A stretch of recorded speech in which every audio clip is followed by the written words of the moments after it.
All right, everybody, thank you and welcome back to the first session. I say welcome back because you already had the introduction.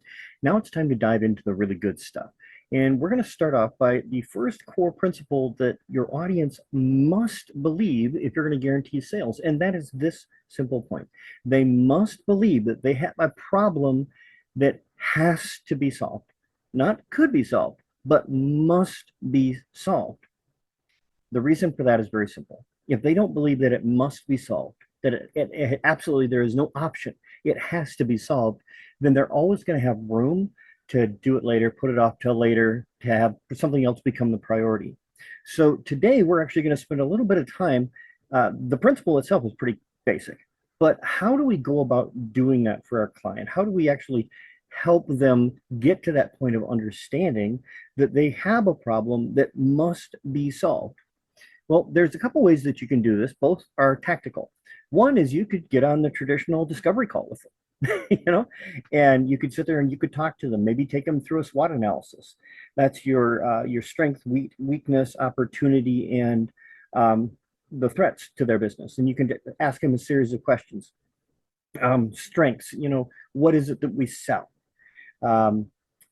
What do our partners love about us? What kind of assets do we have? These are things that are our strengths. Weaknesses would be what areas can we improve? What processes could become more efficient?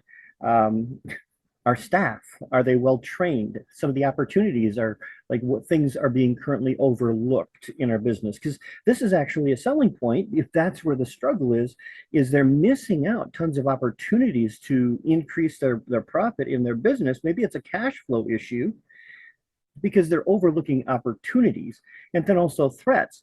If someone else is a threat, if another company is offering something better than we are, then that makes a serious problem in our bottom dollar.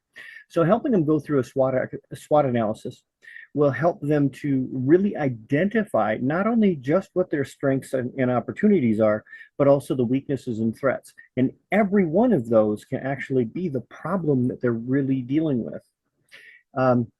Just this morning, I was thinking about it, and I said, a low-level solution doesn't solve a problem. It solves a byproduct, right? A low-level solution would be slapping a Band-Aid on top of road rash. You got a whole bunch of rocks and pebbles and sand and dirt and everything all inside of a wound, and you just put a Band-Aid on top. Now, granted, you're not going to get blood all over the place. It's going to take care of the immediate problem. It's not going to look as gross, but the problem is still there. It's still full of germs and bacteria and infection, and it's going to get worse and worse and worse. And if you don't take care of it, chances are you're going to lose an arm, right? So what we want to do is actually seek out and help your potential clients identify what are some underlying causes of the problems that they're currently experiencing. What are the things that they're looking at going, oh, I got to fix this, but that's not what they need to fix. maybe they say we need to make more sales. That's their problem. They're not making enough money. They need to make more sales. When really the problem isn't their sales process. They could be tweaking their sales process all day long, but the problem is they're talking to people who don't want what you're offering. That's a problem. Fix that. Fix your audience first and then work forward. So otherwise, you're always stuck dealing with a low-level problem with a low-level solution, and now you're a commodity because everybody on the internet is offering the low-level solutions to problems. Here's the problem. It keeps leaving people where they are. They still have the problem. They slap a Band-Aid on it, but they're still bleeding out money everywhere they turn around. So help them run through and identify these things within their business. Now, one of the things, like I would look in my business, and I'm going to go right through the SWOT analysis through on some things in my business. What do we sell? We offer coaching services and training on how to become a more effective communicator and speaker so that we can transform the belief of our audience. That's exactly what we do in a nutshell, right? So one of the things that we offer, a strength, is we do that in a way that nobody else is doing it because we go at the core level of communication. We focus on human behavior and psychological triggers which cause people to take action. One of the things that people absolutely love about us is access to me.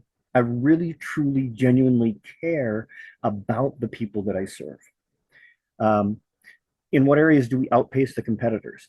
uh, all of them. No, reality, just a few. And one of them that I'm really proud of is our time that we take to get to know each client, each potential client. Is we spend some time with them. I talk with them. I develop a relationship with them. And if I don't think we're aligned in the direction that we're going in business, in morals and values, um, I just won't work with them. you know, and the beauty of that is the fact that I get to choose my energy, I get to choose my space, I get to choose the people that I work with, and I get to be energized by the people that I serve. That's a major strength in my business because I'm not constantly being drawn down by people that I don't enjoy working with. Um, Assets. I own a lot of intellectual property rights. I own a lot of courses. Programs, courses, PDFs, video trainings. I've got multiple social media channels that I run. Some are branded with my name and my picture. Some are not branded with my name and picture, but I still control them. Those are all assets that I can utilize. What's something that I can improve? I can improve my marketing. Um, I could put more effort into my marketing. I love marketing to the point where I've streamlined it down to the point where I just don't do it a lot anymore. A lot of things are in the automation phase, or I built systems in place that do a lot of that work for me. I only do enough to stay in touch with and to be able to stay on top of my game, so that I can help my clients then go ahead and implement new things, new frameworks, new approaches, new principles that are discovered into their businesses to help them grow. Uh, where do we fall behind our competitors? um, I wouldn't necessarily say fall behind, but our focus is different. While their businesses are all focused on increasing their revenue, our focus is increasing the quality of service. Now, in doing that, our revenue increases as well. Um, everywhere, where am I lacking in knowledge? I don't know. But I do know this. Every time I find an area in which I lack, I immediately put out a task force and say, this is what we need to know. And then I make sure that I have the information necessary. Opportunities, joint ventures, collaborations. These are areas where I'm taking advantage of them, but I know there are a ton there that I am not taking advantage of. And threats to my business. You'll always have people out there that are willing to dump a ton of money into marketing and getting known, even if they have a sub-level service or product. They will be more known because people are willing to throw money at it, because they're more inclined to make another dollar than they are to change another life. I focus on changing lives, and therefore the dollars come in. Other people spend a ton of dollars to get a half a ton of dollars back. I don't think that's good math. But if you can see that, I've looked and I've said, wow, we've got some really great assets that I could leverage. I could really focus on using more joint ventures and collaborations in that area, spend a little bit more time on my marketing, right? And then actually spend a little bit more money to make myself more known. And there's some non-spending money ways to actually do that as well. But just with that SWOT analysis, I've identified 4 different areas that I can see potential problems in my business. And if I don't fix those, my business is going to suffer. And if my business suffers, my family suffers. And if my family suffers, my marriage will suffer, my relationship with my kids will suffer. In the long term, I'm living on the street, right? right. So what we do is we identify what are those core things in their business. Now, that's the tactical way of just saying, hey, let's get on a call. Another tactical way of doing this is actually simply just approaching people that are prospective clients or are in that field that your prospective clients are in, and just saying, hey, I'm doing a little bit of research. Would you be interested in hopping on like a 15-minute call with me? Just answering a couple questions. This is not a sales call. I will not make any offers afterwards. I'm just looking for some information so that I can serve my clients better. Would you be open to that? And then you just have as many of these calls as you possibly can. And again, kind of do a covert little SWOT analysis of their business. Just ask them some of these questions.